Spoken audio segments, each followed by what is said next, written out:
All right. Hey everyone. I'm Joe, here to talk about using 3D printers to make seals and gaskets. This is a pretty interesting subject since I think most people's impressions of 3D printing is its hands-free ability to produce parts made of stiff plastics. But 3D printers can also print in soft, pliable materials, which, as we all know, are ideal for seals.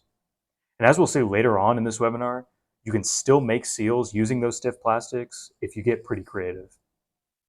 But first, I think a good place to start with all this is to take a look at a commonly encountered situation. So let's say you have a piece of machinery that's a bit elderly. Okay, not that elderly. Good God. Does that thing still run on Steam? Ah, yeah, okay. That's more like it. Either way, it's one of those they don't make them like they used to, real reliable machines. One day you notice a small pool of oil forming on the floor beneath it, which is, that's pretty typical, right? After all, seals and gaskets are often the most commonly replaced part on any machine that has motion mechanics. The problem is you know when this machine was built. So you know that sooner or later, every machine eventually reaches its end of life, where replacement parts become almost impossible to find. Unfortunately for you, that time is nigh. So the big question becomes, what now? What do I do?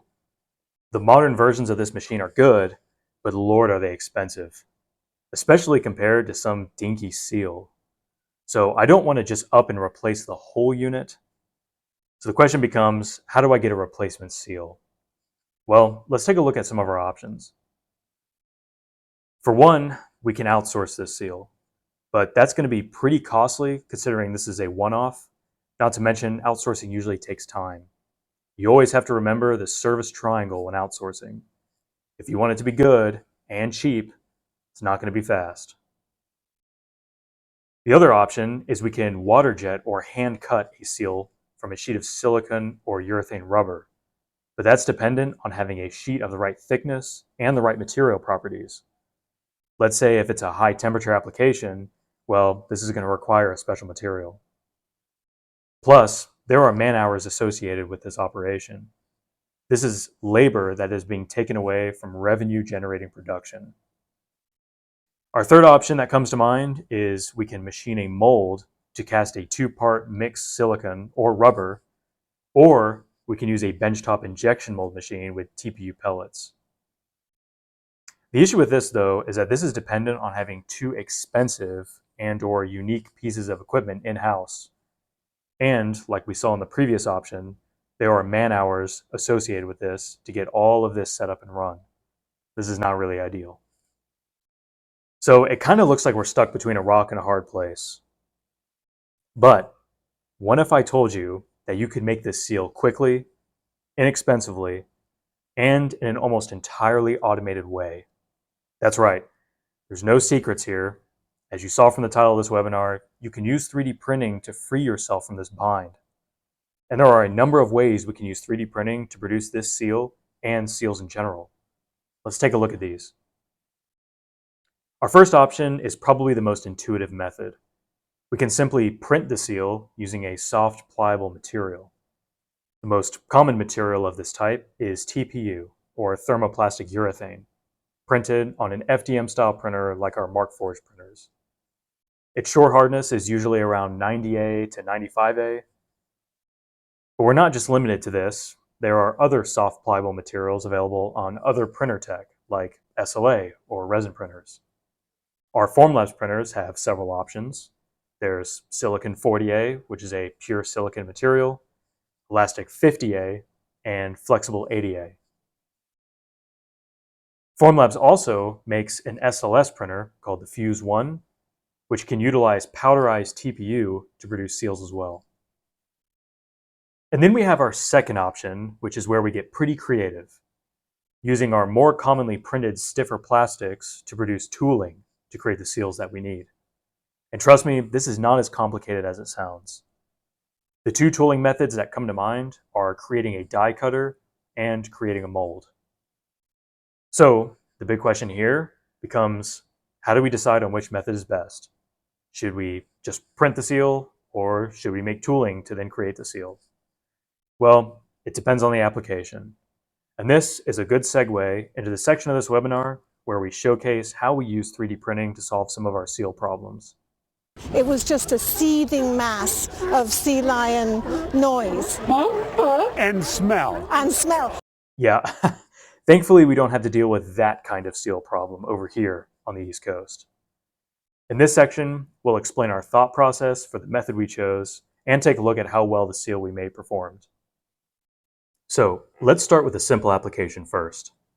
I took a water bottle I own that has an O-ring seal in the base of the top. This seal is crucial because without one, the bottle leaks like a sieve.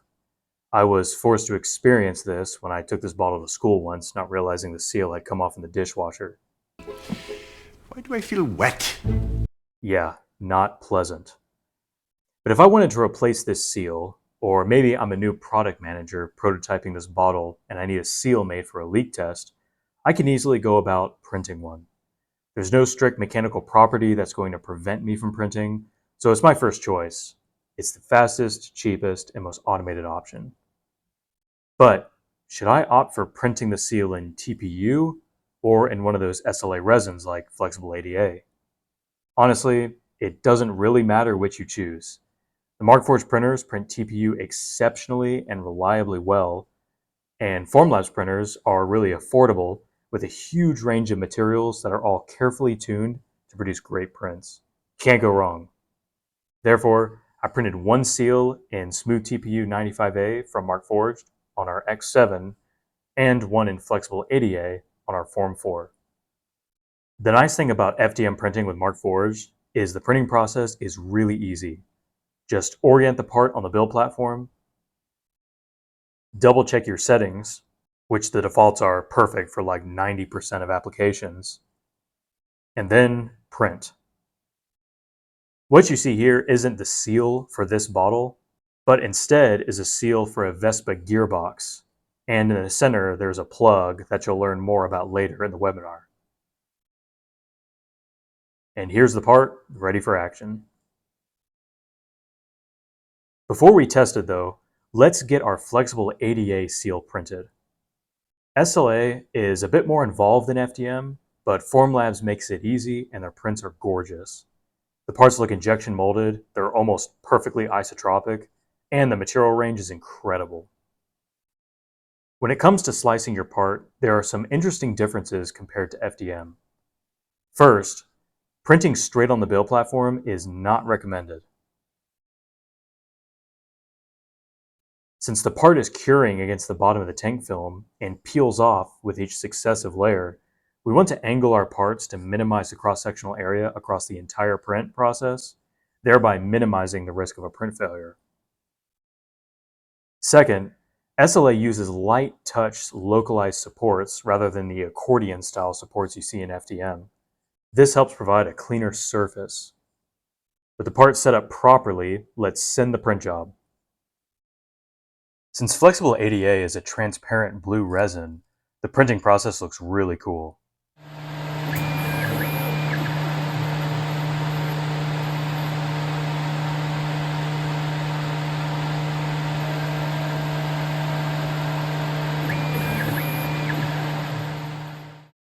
Another thing that strikes many is the speed of this Form 4 printer that you see here. What you're seeing now is real-time printing. This video has not been sped up. It can print an entire layer in a matter of seconds, and that's regardless of that layer's area. It's really something.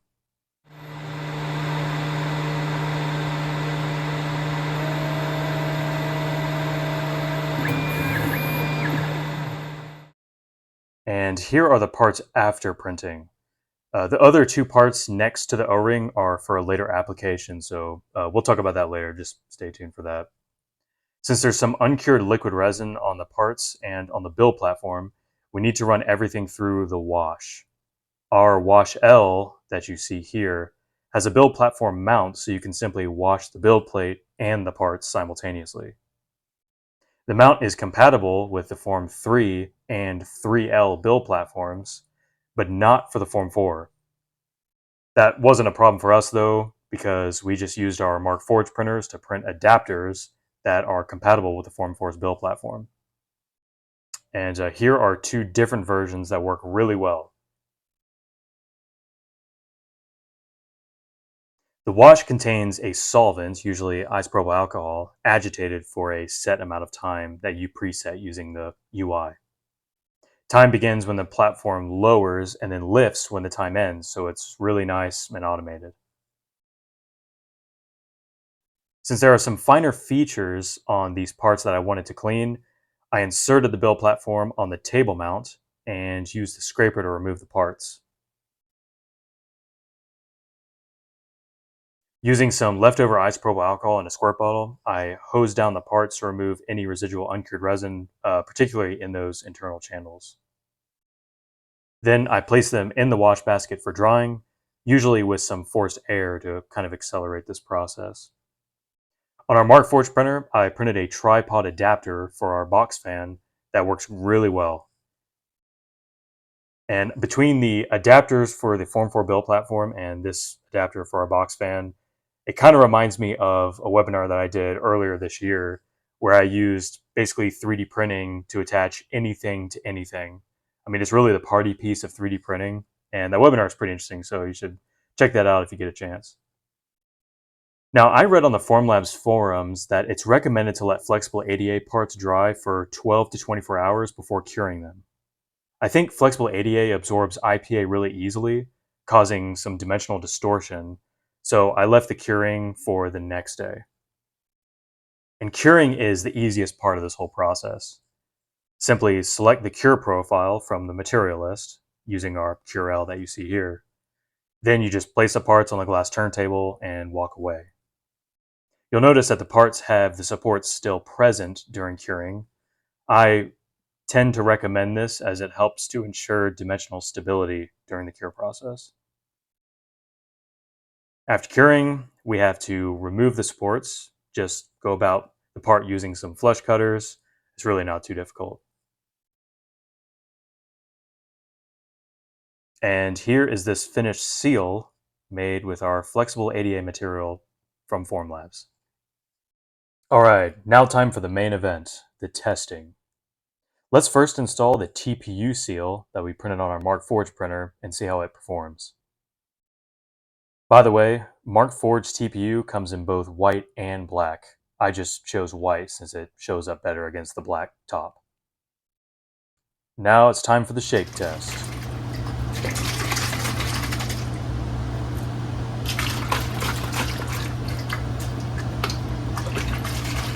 Very nice, no leaks.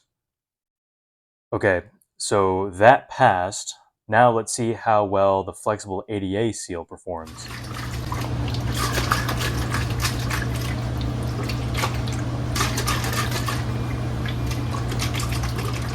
Sweet, no leaks either. What did I tell you? Can't go wrong with either material. Oh, and a final note, don't use 3D printing to produce parts that will interact with food or drink. As I said earlier, this is more of a hypothetical scenario where I'm just prototyping a seal for a bottle, and it's really only being used to prove a concept for the purposes of this webinar. Just a heads up. Okay, our next application is probably the focal point of this webinar because it's pretty badass. Before this webinar was even on the horizon, my coworker James, who I think many of you know as one of our veteran SOLIDWORKS instructors and expert tech support agents, told me that his Gravely 5000 series walk-behind two-wheel tractor mower had a leak where the shipper shaft meets the transmission casing. Since we're dealing with two machined flat metal surfaces, one of which belonging to a housing for transmission fluid, there's a seal that's located between them. And naturally, James knew that this seal was the root of his leaking problem. He went about buying a replacement paper seal, which worked for about 20 minutes before failing, so the leak was back. That's when we decided to put our heads together and showcase some different methods of using 3D printing to make better seals. After all, it takes about an hour to replace this seal since the mower deck has to be removed, along with some delicate PTO linkage and drivetrain components. So we were going to do it once and do it right. Now, James had already bought some cork sheets for the purposes of hand cutting a seal, but after our 3D printing brainstorming session, he came up with something even better, a die cutting tool. This would involve a 3D printed base, steel dowel pins for alignment, and metal shim stock to create the cutting blade. And as is always the case, printing is the easiest part. It was creating the cutting blade that was going to take a bit more skill. We ended up cutting a section of shim stock. Here you can see I'm marking the bend locations thanks to a 1:1 scale 2D drawing of the cutting blade that James printed from SolidWorks. Then, using a handheld belt sander, we sharpened one end of the shim stock. I gotta say, we do some pretty cool stuff here in MLC CAD's Atlanta office, though I'm sure our coworkers are thinking, oh no, sounds like James and Joe are at it again. Then we bent the shim stock to approximate the shape of the seal and began working it to more closely match the groove located in one half of the 3D printed base. Afterwards, it was just a matter of pushing it down into the groove, which was definitely easier said than done, but we got it done. In the other half of the 3D printed base, the steel dowel pins were hammered into place. These pins and our knowledge of proper 3D printing clearances worked wonders to keep our two halves aligned perfectly together. Meanwhile, James rolled out the cork sheet to cut a small section for the die cutter, and at this point, we were ready for action. All right, you ready? Yes.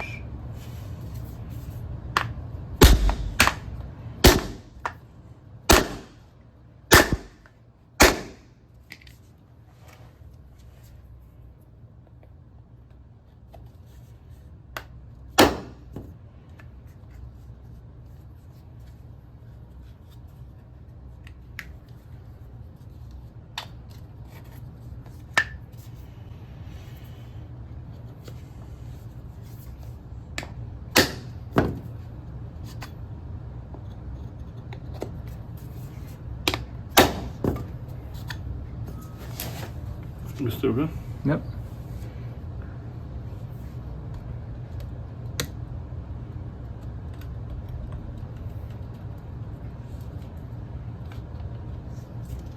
I have to admit, we were pretty stoked at the result. I mean, look at how closely it matches the aftermarket paper seal.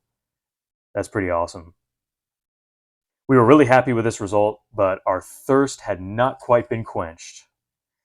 We began to think to ourselves, I wonder what else 3D printing could do for us for this application. So naturally, our next step was to make 3D printed molds.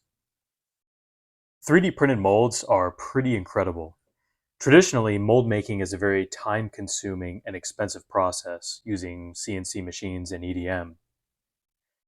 The exact opposite is true for 3D printed molds. And if you use the right material for the mold, such as Rigid 10K, which is a glass-filled resin from Formlabs, you can actually use it in benchtop injection mold machines for low volume runs of materials like polypropylene, polyethylene, and ABS parts.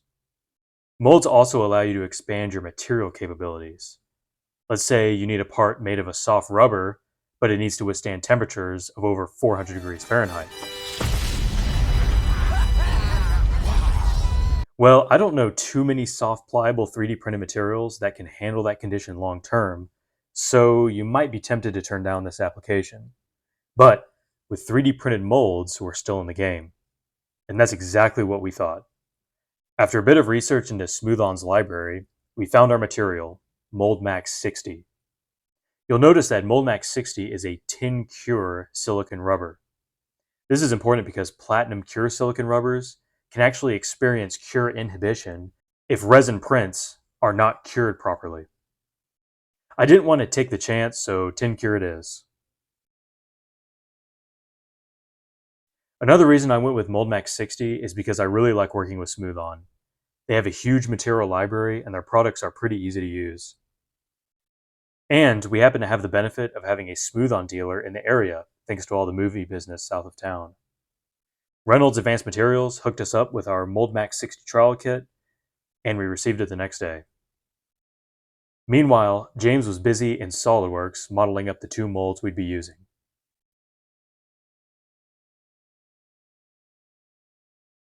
One is an open pore mold that we printed in Onyx on our Markforged printer. The other was a two-part mold that we printed in Gray V5 on our Form 4. After spraying the molds with some mold release, we were ready to mix up our batch.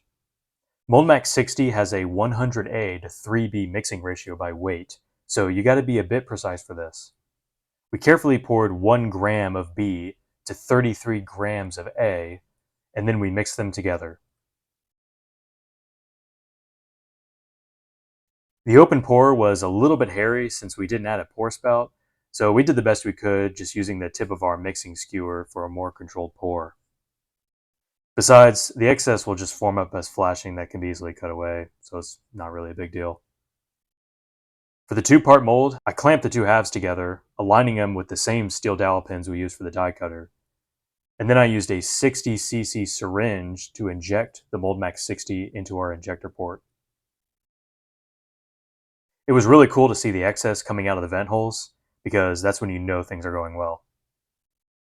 Now, during the mixing process of the parts A and B, bubbles get introduced to the mix, so it's always advisable to have some kind of degassing system handy come casting time. We recently purchased a paint pressure pot at Harbor Freight and retrofitted it for resin casting based on some positive feedback we saw from some others who did the same thing on YouTube. The casted mold goes in, you raise the pressure to about 40 to 60 psi, and then let it cure under pressure. The pressure serves to collapse any air bubbles to a minute size, so your casted part is nice and clean. A little tinfoil goes down at the bottom just to help with any spills. The clamps hold the mold upright, and then you just put the lid on and seal it up.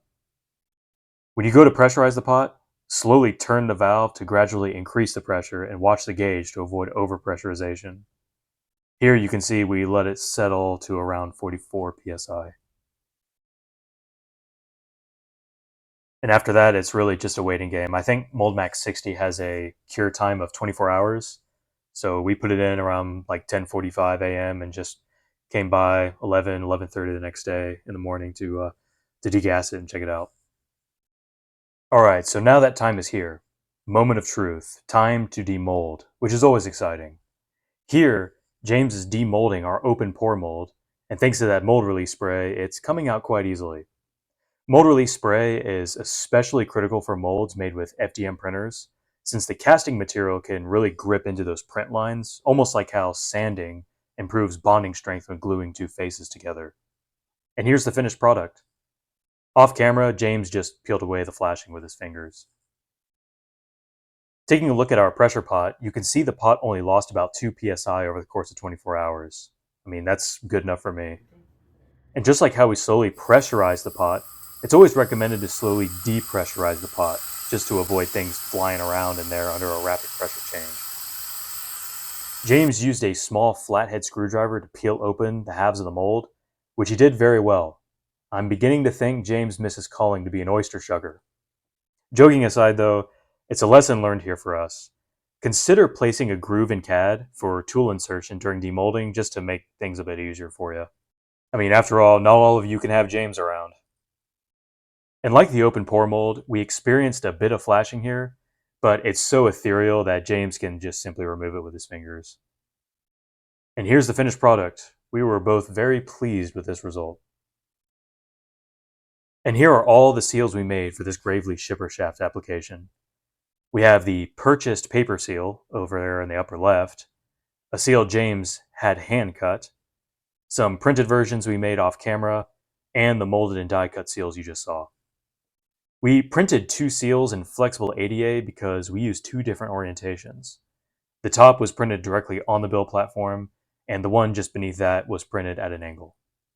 Both options could work, but the version printed on the build platform curled a bit after washing and curing. So now it was time to test. We decided to use the open pour seal since it was made with the temperature resistant MoldMax 60, and it turned out the best. James took some time to disassemble his Gravely one afternoon. Here you can see the paper seal that leaked.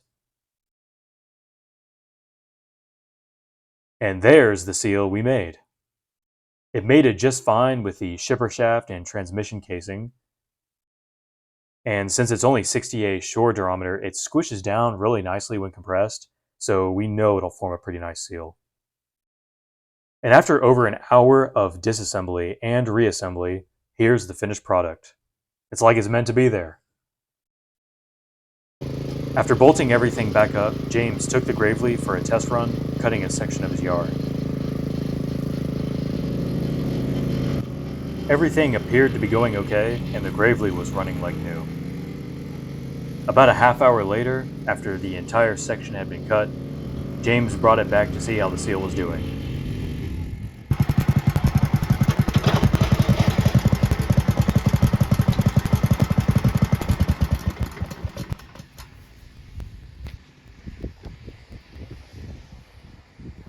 And it's really cool to see the seal is holding up nicely with no oil leaks present after a bit of time of use.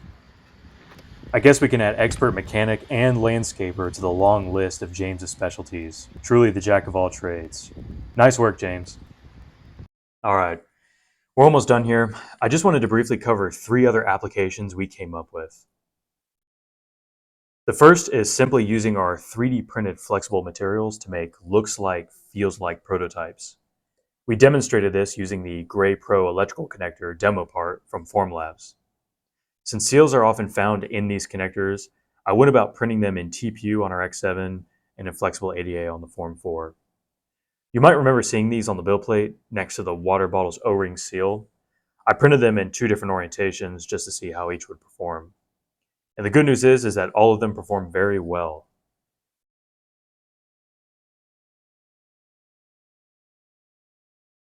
There was some hang-up with the flexible ADA version printed directly on the build platform, but that's just due to the flashing or elephant's footing resulting from overexposure in the first several layers. Also, TPU does not compress all that well when printed with default infill, so shelling out the base would have been a little bit more ideal. The second application was to test the printed seal's plugging ability. Naturally, I went with reverse engineering the seal to our kitchen sink. I made a kind of traditional sink or bathtub plug in TPU and wedged it down into the drain. It fit really snugly, and I printed it with gyroed infill just to make it a bit more compressible. This is the same plug that you saw in the X7 time-lapse video earlier in the webinar. I ran the faucet to fill up the sink, and I didn't see any bubbles or signs of drainage, so I just let it sit in there for a couple hours. And even after all this time, I was not seeing any leaking. I had to turn on the water here so you could actually tell there was water in the sink. It's interesting how the video kind of turns it into an optical illusion, makes it look like the sink's empty. I pulled the plug out and placed it next to the original. You gotta love those functional prints. And our last application goes back to James. He had a leaking hose end sprayer due to a bad seal, so we decided to resolve this once and for all. James pulled out the bad seal and inserted the one he modeled and printed in TPU. James even added those little tabs that prevent the seal from falling out. He's got a good eye for detail. After reinstalling the sprayer back to the hose, it was time to test. And I'm not seeing any leaking there, so definitely a huge improvement compared to before. We also printed the seal in flexible ADA, which performed very well, as you might imagine by now. And that wraps it up for this webinar. Appreciate you guys tuning in, and I guess we'll open it up for some questions.